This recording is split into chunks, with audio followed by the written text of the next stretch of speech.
धन धन सतगुरु तेरा ही आसरा। यह वचन पूर्ण मुर्शिद का दर बुक में से पढ़े जा रहे हैं जी। टॉपिक हार्दिक तड़प सर्वश्रेष्ठ भक्ति। उर्दू के प्रसिद्ध शायर ओदय ने सच्चे रूहानी इश्क में रंगे किसी शिष्य की वैरागी रूह की दर्द भरी पुकार की क्या सुंदर चित्रकारी पेश की है। वाकई एक सच्चे शिष्य की यही निशानी है कि वह अपने मालिक श्वासों के हाकिम सच्चे बादशाह पीरों मुर्शिद से दुनियावी पदार्थ मांगने की बजाय उससे उसी को ही मांगे। ऐसी भावनात्मक तड़प अगर किसी को लग जाए तो और कुछ बाकी करने के लिए रह ही नहीं जाता। सच्चे पूर्ण मुर्शिद का ख्याल जहाँ आँखों के सामने उसकी सूरत का चमकते रहना सुमरन भजन से कहीं आगे की बात है। यह तो सच्ची तड़प है। इसके बारे पिछले भाग में बताया गया है। इसी तड़प को अनुभव करने पर इंसान अपने अंदर की तरफ एक विशेष गति से बढ़ता चला जाता है। ऐसी गति जिसका मार्ग समाप्त होने में नहीं आता। इस मार्ग का आधार फकीर होता है, जिसके साथ वह शिष्य जुड़ा होता है। मालिक के साथ एक हुआ फकीर जब पूर्ण मुर्शिद के रूप में प्रकट होता है तो परम प्लस आत्मा और पूर्ण महान आत्मा में राय भर भी अंतर की गुंजाइश शेष नहीं रहती। जीवन के किसी मोड़ पर परमात्मा से अवैध हुआ इंसान ऐसे होता है जैसे 1 लीटर दूध में आधा लीटर पानी डाल देने पर वह दूध में मिल जाता है। देखने वाले को वह 1.5 लीटर दूध ही नजर आता है, लेकिन इन सबके लिए आधा लीटर पानी को उठाकर दूध में उंडेलना पड़ा तो ही वह उसमें मिला। ऐसे सच्चे फकीर को ही पूर्ण सतगुर कहा जाता है। ऐसे सतगुर की याद वाली तड़प एक ऐसा नशा है जिसमें वर्णात्मक नाम को जपते जपते प्राप्त हुई हल्की और मीठी मीठी मस्ती की खुमारी चढ़ी रहती है। जैसे हल्के से बुखार से सारे शरीर का तापमान साधारण से अधिक अनुभव होता है। शरीर का कोई अंग बड़े तापमान के प्रभाव से अछूता नहीं रहता। इसी प्रकार उस सच्ची रूहानी तड़प की स्थिति के समय बेशक उस समय नाम बिल्कुल भी ना जपा जाए, शरीर की हालत हल्के से बुखार जैसी मीठी और अजीब सी आनंददायक हो जाती है। ऐसी अवस्था को आत्मा के बिना शरीर भी छोड़ने को तैयार नहीं होता। मुर्शिद की याद की हर समय पैदा हो रही थरथराहट ही अनंत बंदगी का पुंज है। इसलिए तो ऐसा शिष्य जब सतगुर के प्रकट रूप में दर्श दीदार करता है तो उसे ऐसा महसूस होता है जैसे उसके अपने शरीर में से कोई अदृश्य वस्तु निकलकर मुर्शिद के देह स्वरूप से लिपट जाना चाहती है। कई बार तो मुर्शिद से काफ़ी दूर पर से दर्श कर रहे शिष्य के बाजू एकदम अपने आप नामात्र इस ढंग से हिलते हैं जैसे वह तेजी से दौड़कर सतगुर में समा जाने की क्रिया को अंजाम देना चाहते हों। बहुत ही आनंददायक क्षण होते हैं वो, जब शिष्य को सतगुर की याद की तड़प जकड़ लेती है। वह बहुत तंग स्थिति होती है। शिष्य ऐसी तड़प छोड़ना नहीं चाहता। इस अनोखी जकड़न में मन बंध जाता है। दिन रात यही ख्याल नए नए रूप लेकर उपजता रहता है कि कितना मज़ा आए यदि मेरा मुर्शिद यार अभी किधर से मेरे सामने इस कुर्सी पर आकर बैठ जाए और मैं बस उसे देखता ही जाऊं। इस स्थिति को किसी शायर ने अपने काव्य भाषा में इस प्रकार बयान किया है। अब तो दिल को जाने क्या होने लगा, हर वक्त उनको पाने की बात सोचता है। तुलसीदास जी ने रूहानी तड़प को ना छोड़ने और साथ साथ परमात्मा के सच्चे नाम को जपने पर बल दिया है। यह भी फरमाया है कि जो उसका नाम सुमिरता है तो वह मालिक परमात्मा उसे कोई कमी नहीं आने देता। तुलसी तलब न छोड़िए, नित उठ ध्याइए राम, मानस मजदूरी देत है, क्या राखे भगवान। लेकिन वर्तमान समय के पूर्ण फकीर शहनशाह मस्ताना जी महाराज ने सच्ची तड़प को सुमिरन से भी ऊंचा दर्शाते हुए फरमाया है, तुलसी तलब न छोड़िए, जपिए ना राम, मानस मजदूरी देत है, क्या राखे भगवान। पूर्ण फकीर का कहा हुआ वचन अमिट छाप होता है, जिसे मोड़ देने की हिम्मत खुद परवरदिगार भी नहीं करता। सुमिरन भजन की किसी पर बीती उदाहरण दी जा सकती है, लेकिन सच्ची तड़प की क्या उदाहरण दी जा सकती है। क्या कहा जाए कि अमुक इंसान को अपने सतगुर के दर्शनों की बहुत तड़प लगी, कितनी तड़प लगी, कैसे नाप तोल कर बताया जाए।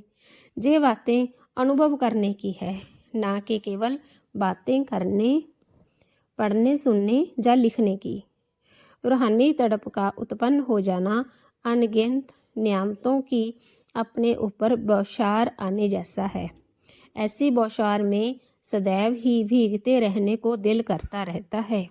दिमाग के जोश से हृदय की अंदरूनी अवस्था का दायरा दिन प्रतिदिन ज़्यादा विकास करता जाता है, क्योंकि दिमाग इंसान को मिला है, लेकिन अपने आप को अधिक बुद्धिमान कहलाने वाला यह इंसान आज तक पूर्ण रूप में इसका इस्तेमाल नहीं कर सका। और जोश का एक सीमा तक होना ठीक है, इससे आगे जोश इंसान को कमज़ोर बना देता है। इसलिए तो मुर्शिद की याद की तड़प से मिला लाभ इन दोनों से अधिक मालिक कुल के बसेरे यानी दिल की ख्याली शक्ति को ज़्यादा संवेदना बख्शता है। यही कारण है कि कई बार किसी शिष्य को यह साधारण ही लगता है कि भूतकाल में किसी समय मेरे मन में उत्पन्न हुआ ख्याल आज मेरा सतगुर प्रत्यक्ष रूप में फरमा रहा है। पूर्ण सतगुर की ही आवाज़ थी जो शिष्य के ख्यालों में उसने बहुत समय पहले अप्रत्यक्ष रूप में उसे कह सुनाई थी। यह सतगुर मंजिल होता है। यह सतगुर की साधारण बातें हैं, क्योंकि पूर्ण सतगुर पूर्ण जानकार होता है। केवल जानकार ही क्यों, वह तो स्वयं ही मंजिल पर पहुंचाने वाला और स्वयं ही मंजिल होता है। वह किसी का बंदा नहीं होता, पर असल बात उसके साथ जुड़ने की है। जो एक बार उससे प्रेम पाने को प्राथमिकता देता है, तो वह सतगुर इतनी तेज गति से उसमें आनंद, खुशी और रूहानी तरंगे का बहाव पैदा करता है, क्योंकि कई बार उस खुशी को सहन करना भी शिष्य के लिए मुश्किल हो जाता है। इसलिए तो कहा गया है कि इंसान कहर तो झेल लेता है, लेकिन रूहानी खुशी को सहन करना उसके लिए मुश्किल हो जाता है। इतनी खुशी का उत्पन्न होते रहना और उसे पी लेना ही निरंतर खुशी को कायम रखने का हल है। खुशी को पी लेना किसी के अपने वश की बात नहीं है। यह तो सच्चा रहबर ही हजम करने की ताकत बख्शता है। आँखों से बह रहा तरल खुशी को पीने का मुर्शिद की तरफ से बख्शा अनंत रूप में फैला हुआ स्थान है, जिसमें बेअंत खुशियाँ समा सकती हैं। इसलिए कोशिश यही की जाए कि कोई दूसरा उन शमशम भरी आँखों और उनमें से बह रही अमृत रूपी नीर की नदियों को देख ना जाए। इसके पीछे भी एक कारण है, क्योंकि जब कोई मुर्शिद के वैराग्य में रोता है, अर्थात खुशी को पी रहा होता है, तो वह देखने वाला इंसान पता नहीं क्या अनुमान लगाता है और आगे कईयों को बता सकता है। आगे उन सुनने वालों में से कई उस शिष्य की उसके सामने की गई प्रशंसा करने लग जाते हैं। सामने की गई प्रशंसा अधिकतर नुकसान का कारण बन जाती है। पाठक समझ गए होंगे। एक शायर ने परम वैराग्य की इस स्थिति की सीमा से लगभग मिलती जुलती बात इस प्रकार की है। हो दीद का जो शौक तो आंखों को बंद कर, है देखना यहीं कि ना देखा करे कोई। प्यारे सतगुर की जुदाई में पैदा हुई स्थिति शिष्य के लिए जीवन का सबसे अधिक दुखदायी समय होता है। विरह का सल वह ही समझ सकता है जिसने विरह अनुभव की हो। पूर्ण सतगुर की साधारण नियमित दूरी भी अधिकतर चुप जैसी स्थिति उत्पन्न करने का कारण बन जाती है। विरह का अपना एक नज़ारा है, अपना एक मुकाम है, जिस पर पहुंचकर अपने सतगुर को वास्तव में ही हाजर नाजर समझने वाले शिष्य विरले ही होते हैं।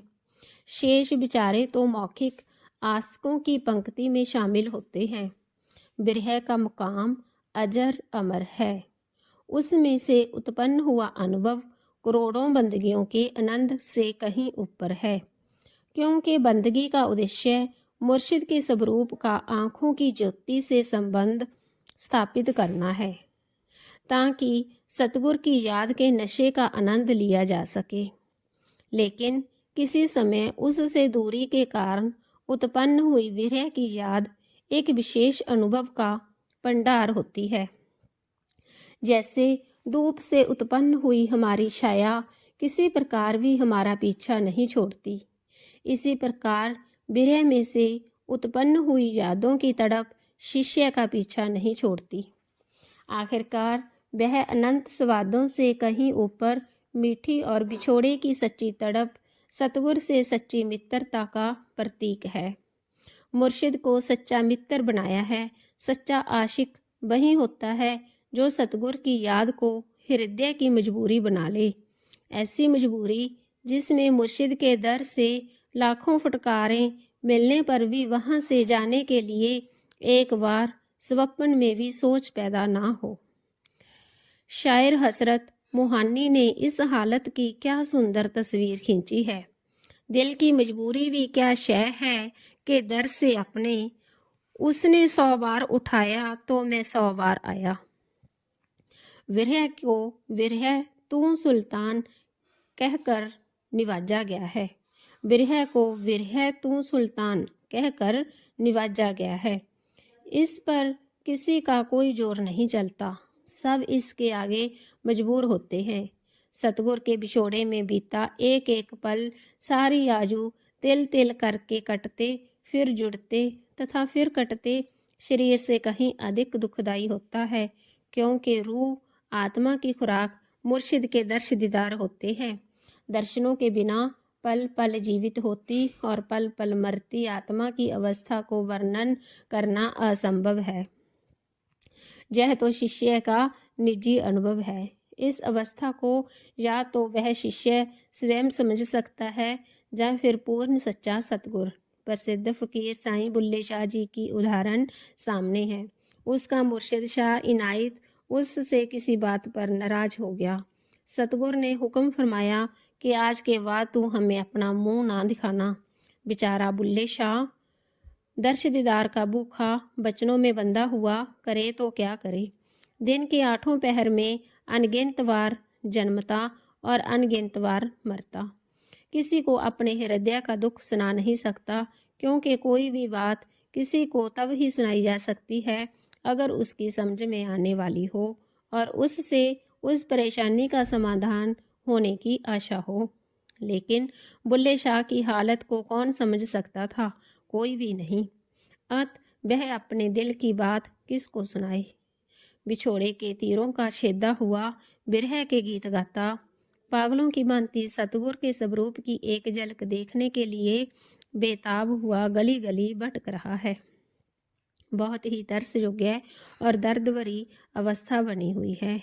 इसी वेदना को उर्दू और पंजाबी के पिछले समय के एक मुसलमान कबाल ने अपनी बिरह की आवाज़ में तराशने का यत्न किया है। इस कव्वाली में बुल्ले शाह की आत्मा स्त्री रूप में अपने मुर्शिद प्यारे के दर्द बिछोड़े का बयान करती है।